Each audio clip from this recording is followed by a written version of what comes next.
Welcome to Chillin' 101. We hope this video helps. You start by loosening caps and backing screws out just enough to free the mechanism. This relieves preload and reveals springs. Use a Phillips #0 and 1 face at a time so pieces stay aligned. Once done, compare spring lengths and take note of any bent washers. These affect feel. You're aiming for even baseline tension across all 6 centers, not perfect tightness. That gives you room to tune later when you add lube and adjust elasticity.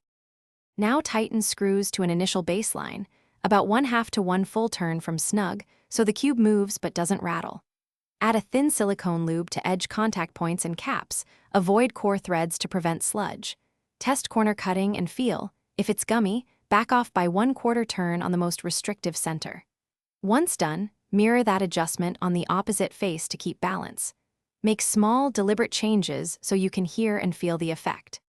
Finish by running 50 to 100 solves to let lube distribute and part seat. This shows any remaining stickiness or lockups. If a lockup persists, slightly loosen the adjacent centers by about 1/4 turn and retest, because uneven tension causes catching.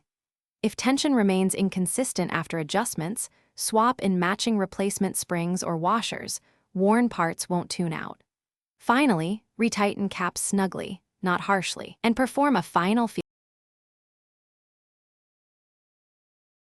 Thanks for watching.